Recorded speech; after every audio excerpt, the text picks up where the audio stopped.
Hi everyone, Charles from Juno here.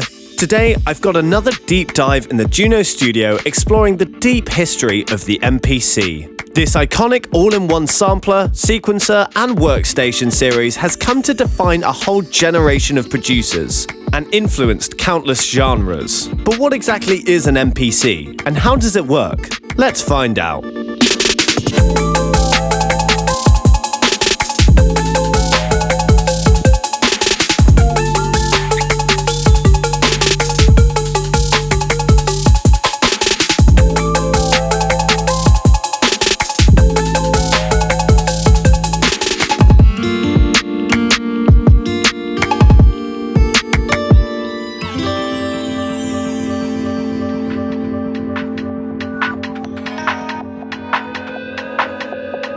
The MPC has a deep-rooted history and culture that goes back decades. First, we have to start with Akai, who launched way back in 1946. Originally an electronics company, in 1984 they formed a new division of the company titled Akai Professional to focus on the manufacture and sale of electronic instruments. However, it would take a few more years before Akai released the first MPC, the MPC 60, in 1988.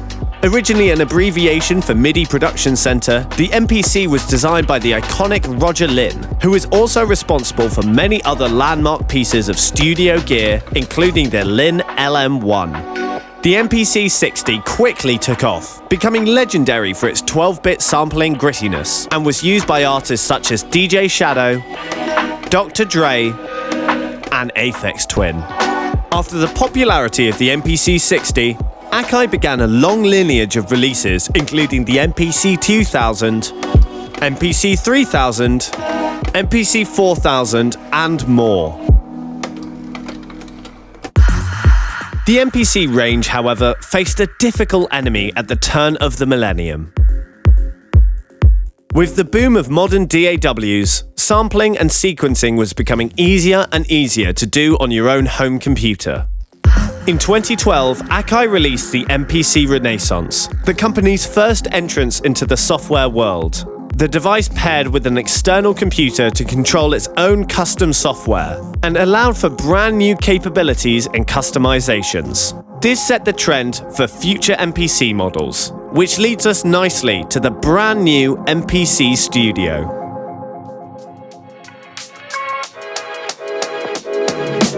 The MPC Studio is Akai's most compact MPC yet, with a super portable and lightweight design.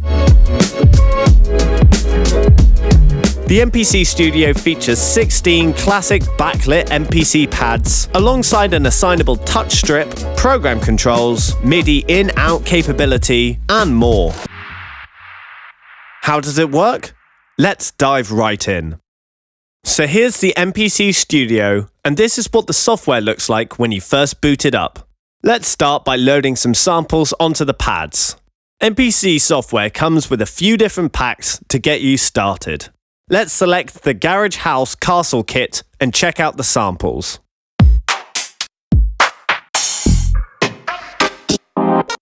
Let's get a sequence going. We'll make our sequence length 4 bars. We can set the tempo of our sequence via the MPC Studio. Then we'll prime our metronome, ready to record.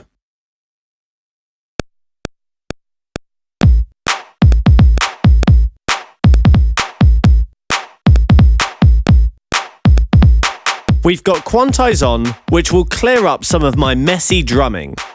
Let's test out some percussion, and when we're ready, hit the overdub button to record in a new layer.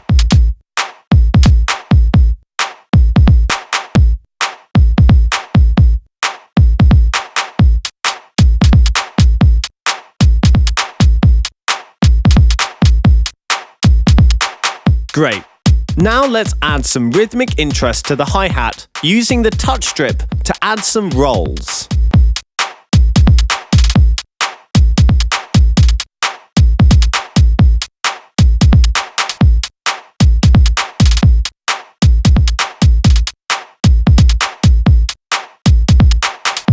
That's sounding pretty tight. Let's add another track and set it to load a plugin rather than the standard drum sample setup. We're going to be using the Odyssey plugin to add some melodic texture to this track. We can browse through Odyssey's presets directly from the MPC Studio using the LED screen to show our selection.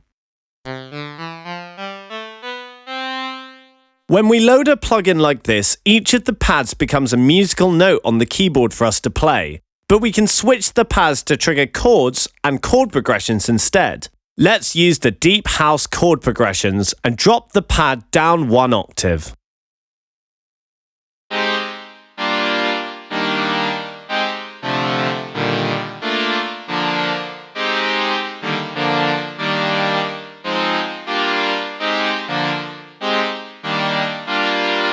Let's record that into the sequence.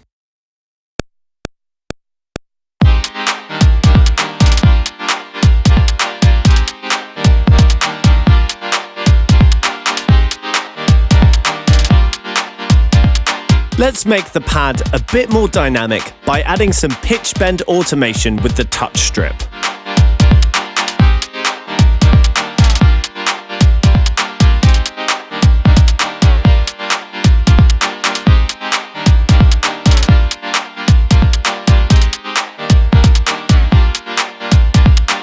This is sounding nice, but the pad is a little dry. Luckily, MPC Studio has a ton of inbuilt effects for us to use to add some sonic interest. We're going to add a delay onto this pad and try it out.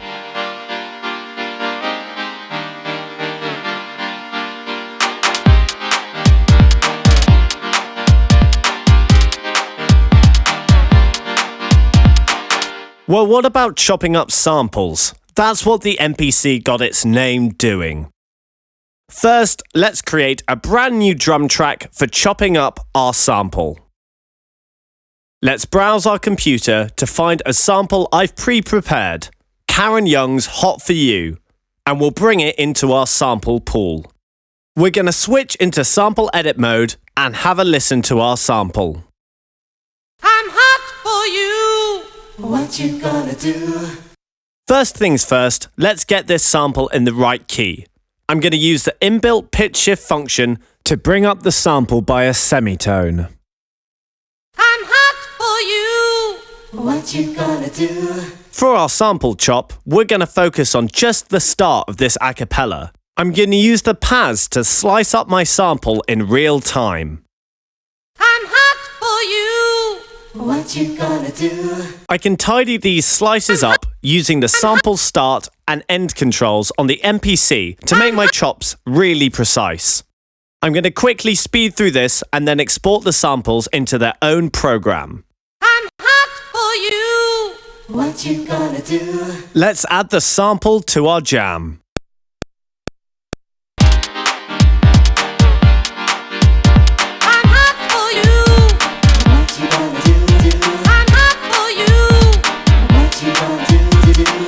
Once again, I'm going to add some delay and reverb to our sample in order to give it a little more sonic texture within our jam.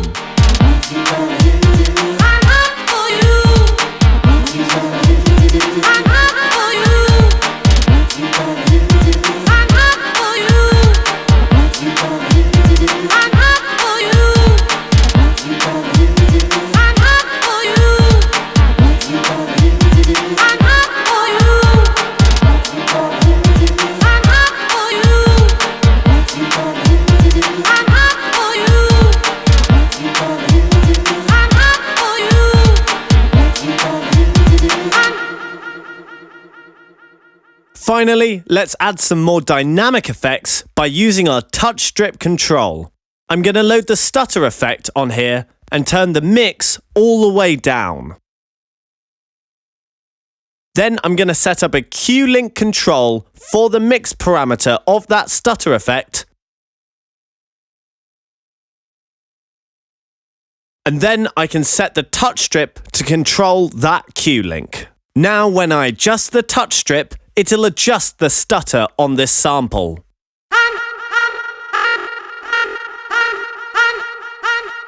Let's put this together with the rest of our jam.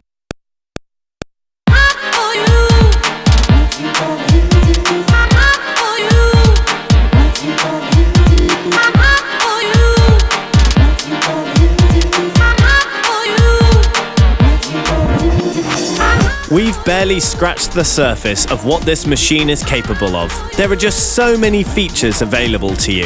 The MPC Studio takes the historic lineage of the MPC series and gives you more control, more customization, and more power in a far more compact model than ever before.